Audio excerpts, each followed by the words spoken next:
Hah? Serius doi nyalonin diri jadi presiden? Beneran gak nih? Beneran. Lah iya Giring.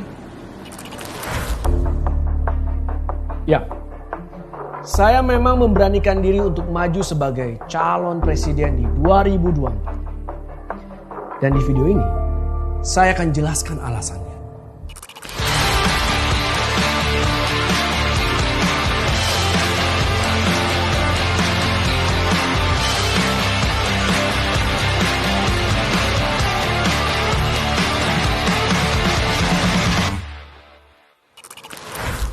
Saya sadar ini gak akan mudah.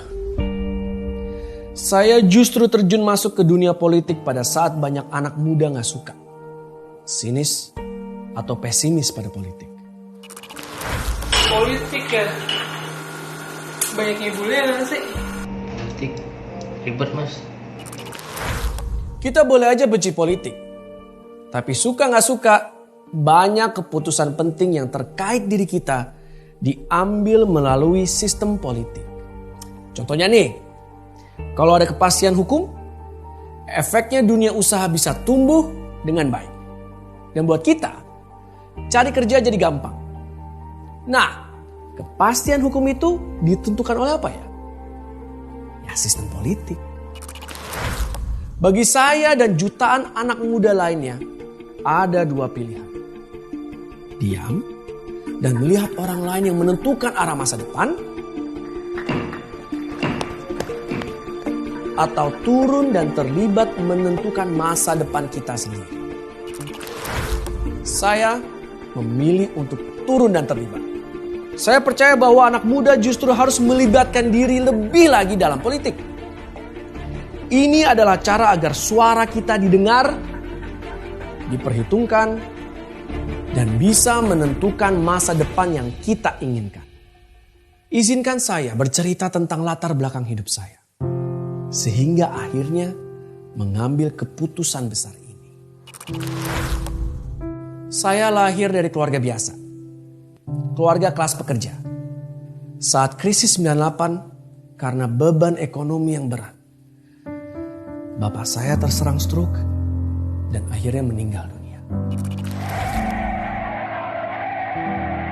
Salah urus politik pada masa itu membuat hidup keluarga saya dan jutaan anak muda lainnya jadi sangat berat. Politik hanya bikin semua orang susah. Perjumpaan kedua saya dengan politik datang tidak terduga.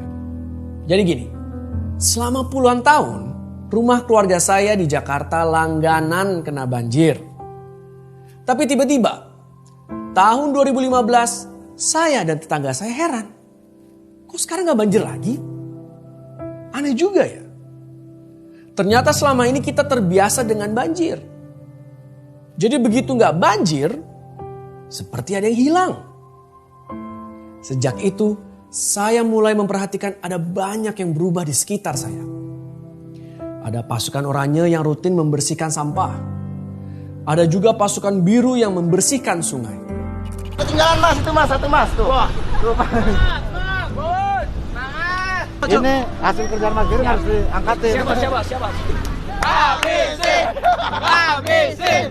Habisin!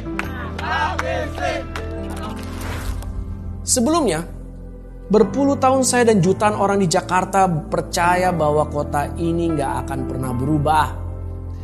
Mulai angkutan umum yang gak tertata, pelayanan publik yang lambat. Semua ini dianggap takdir yang harus kita terima menjadi warga ibu kota. Pandangan ini pelan-pelan mulai berubah setelah Pak Jokowi memimpin Jakarta. Kota jadi semakin modern.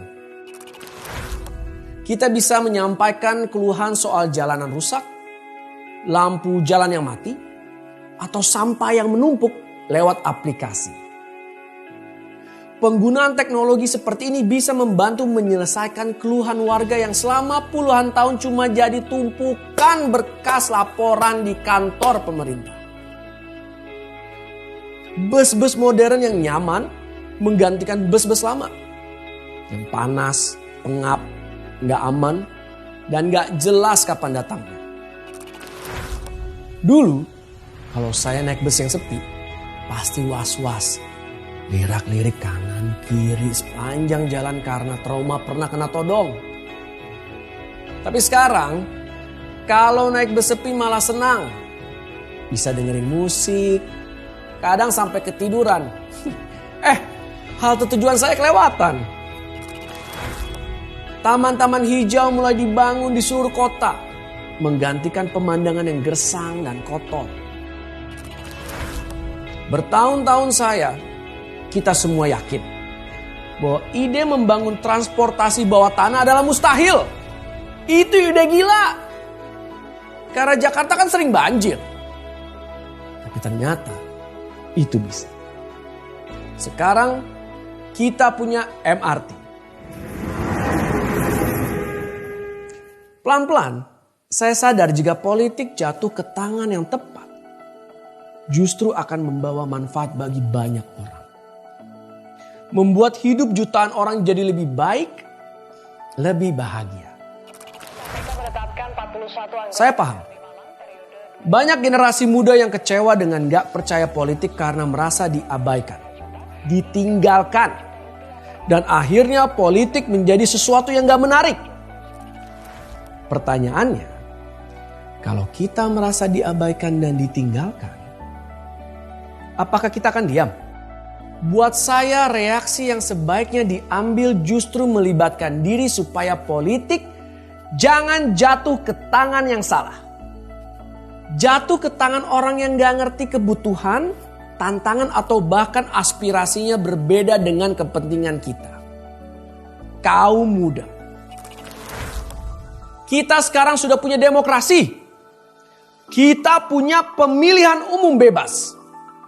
Satu suara asal dipergunakan dengan baik akan sangat berharga. Karena nanti di 2024 lebih dari setengah jumlah pemilih adalah kita, kaum muda.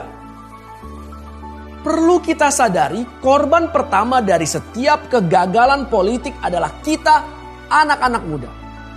Karena anak muda punya masa depan yang lebih panjang. Kalau kita gak peduli pada politik dan gak mau terlibat, sikap itu justru akan membuat politik diisi orang yang salah. Bismillahirrahmanirrahim. Karena itulah, saya, Giring Ganesha, memberanikan diri mewakili generasi saya untuk maju sebagai Presiden Republik Indonesia di 2024. Izinkan dan beri kesempatan kepada saya untuk melayani seluruh rakyat Indonesia. Saya percaya kita akan bangkit berdiri untuk Indonesia yang semakin jaya. Itulah cerita saya. Cerita yang akhirnya mendorong saya berani untuk maju. Kita semua punya cerita tentang kegagalan, rasa sakit, dan perjuangan untuk bangkit. Dengan berbagi cerita, kita dapat saling menularkan semangat supaya tidak putus asa dan supaya bisa bangkit dari kegagalan.